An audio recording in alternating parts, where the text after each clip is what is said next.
Vin is a very deep thinker and thinks about the themes and the characters and the world and the racing and kind of how Fast and Furious has played such an important part in so many people's lives, and how, just like I measure some of my life milestones with Fast and Furious, the audience does as well. A lot of people have grown up with it and now are bringing their kids to it. And I think he really realizes the importance of it, and kind of how we were one of the first people to actually bring multicultural casts together and allow for kind of an in point for so many different people, so many races and cultures. And he's very proud of that, and so am I, and I'm sure that's why he's named his company One Race. It's tremendous that between Charlize Theron, Helen Mirren, Brie Larson, and Rita Moreno, that we were lucky enough to have 4 Academy Award winning actresses in this movie. I never thought Fast and Furious 10 would have 4 Academy Award winning actresses in it, but I'm very proud that they're here, and they really were additive and have made the movie and the series even better. I've known Louis Leterrier for many, many years. We've never worked together. We've almost worked together many times. I've always liked him. I liked his personality.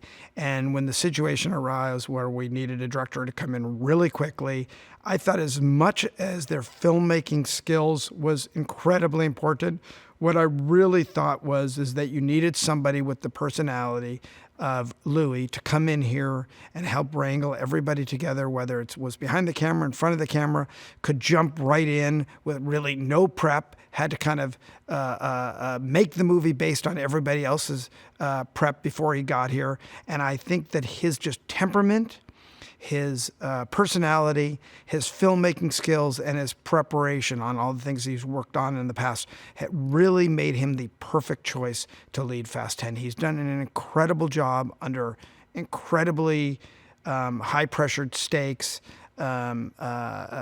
He's gone beyond everything that I could have imagined any director could to do this movie. When we first envisioned the character of Dante, we were like, a peacock, a flamboyant villain.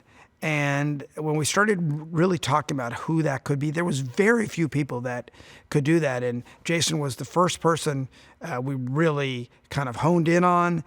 We went to him. He was excited about it, and he brought his A game. You can talk about characters like the Joker and so on, but it's very hard to get those performances that actually kind of fit into the tone of what a Fast and Furious movie is. But he was able to take that extravagance, those eccentricities, and make them fit into a Fast and Furious, and also give us a villain that we had never seen in a Fast and Furious movie before. And I think it's incredibly fresh. I can't wait to see what else he can do in future installments. And he was a joy to work with. He came with his A game every day, and he came with great, fresh ideas. In fact, there was one thing where he said to us, "I want my car to be purple." And I'm like, "I don't know, Jason, purple car?" And then Dennis McCarthy, our car guy, they did the car, and I was like, he was right.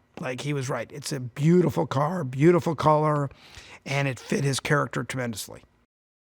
We're always looking for what canon we have in the previous movies that we can carry over to the next movies. And, it's hard to up the stakes. It's hard to create new villains. It's much better when you actually have history.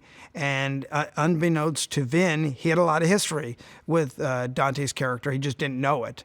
And I think it was lucky that we were able to come up with that backstory between the two of them, and it really made sense. It also harkened back to one of my favorite sequences in any of the Fast and Furiouses, which was the vault chase scene in 5.